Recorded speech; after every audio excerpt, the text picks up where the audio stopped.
Hey, what's up, Adam? This is a quick demo video for you for your Revan.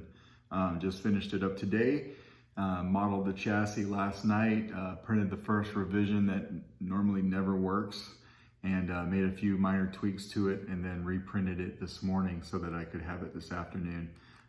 So excited to show this to you because we were, having some thoughts about how this was gonna work. So obviously, as you know, this only opens from the pommel cap. So we're gonna open the pommel cap here, and I'm actually using the pommel cap as a chassis retention. That's what I came up with. So you'll notice you got a 24mm bass speaker in there, but I've set it inside that chassis enough to where I can have the pommel cap press up against the chassis when it's screwed in, but the speaker will never touch this guy. So that's how we solved the chassis retention without, damaging or adding any kind of bolts or anything like that. So this pulls right out. I did have to, what I did is I put your pins right on the very end. So you've got your neopixel connector pins right there. The inner diameter right there, you can see where it changes diameter. That's basically the diameter of this PCB. So that's why there's no holder up around it, but it is very secured in there. Your top button, of course, is going to be your activation, and your bottom button is your auxiliary. Now your Proffie board is sitting in there. It's just a press fit on a shelf, but you can see it's nice and even there, right? But you can pop that guy up, do your programming, get to your SD card, everything you need to do. There's plenty of wire slack underneath that board. So pop up that board, do what you need to do, and then just bring it back down and press fit it right back into the shelf. As you can see, and you do it right, it will go in there real nice and even and nice and tight. That thing's not going anywhere. And then of course you got a removable battery right here with your spring being your negative. So how do we clock this guy when we put it in? I don't know if you noticed this before, but if you were to look in here, I'm not even sure if you can see it. You can kind of see it right there in the bottom. There's one set screw coming out into the chamber right here. That was probably put there on purpose. But when that came to me, it was at an angle from the buttons. So I took everything off, took this pommel off, twisted it around and put it back on so that I could have that set screw directly right beneath the buttons, right? So that allowed me to put this channel in my chassis right there. And that is how we line that up. So when you're going to go put this chassis in, if you're not hitting that set screw, it's going to stop right there, and it's not going to let you go any further until you twist that chassis and that set screw hits that channel, and then it'll go all the way in just like that. So nice and smooth.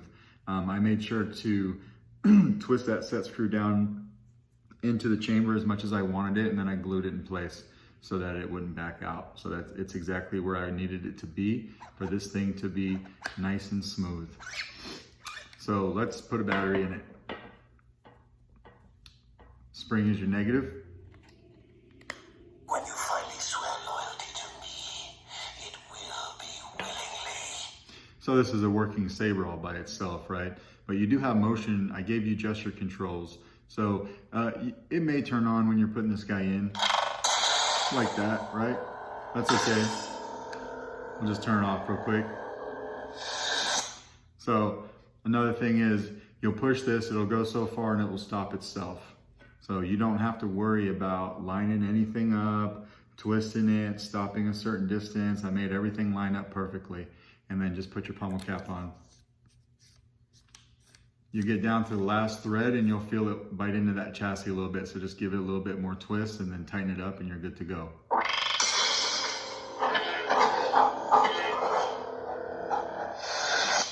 So we're gonna put a blade in it real quick. One thing I noticed about this guy is it's super tight.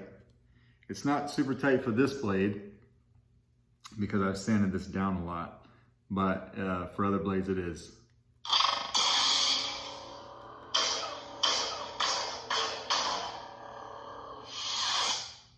So one thing that I forgot to do before I sat down to make this video is I forgot to grab an Allen key for the blade retention. but your blade retention is right there, right? So I don't have an Allen key, so I'm basically just holding this blade in. But if I hold it in and go up and then I twist it off, your motion controls are still working. I just gave you a blade effect that I picked off of Fett's library. Just something to play around with. I know when you get this guy, you're gonna be doing your own thing anyway. But, you know, of course, here's your front button is your activation. It lines up perfectly with the switches. And then your back button is your auxiliary. Art directory not found. Art directory not found. Darth. Luke Skywalker. Let me get back to the... Art directory not found. Art directory not found. Darth Malak. There we go. Everything's working sweet. I like the motion controls or the gesture controls. So that comes out, as you can see, your pins are right there. So what I did was I brought those pins down just far enough where they're right below that lip. So your blade will never stress the springs on your pins and you'll never smash your pins. Basically, it's down low enough. You'll probably see what I mean when you get a chance to hold this up close. But anyway, and then of course to take it back out, we'll just do the same thing, right? Pummel cap, slide this guy out. We could use it like this if we wanted. Turn it on.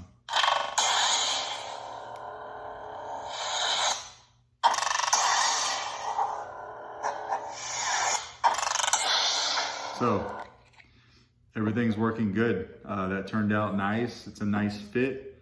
I think you'll like it. And that's it. If you got any questions, let me know. Thanks, buddy.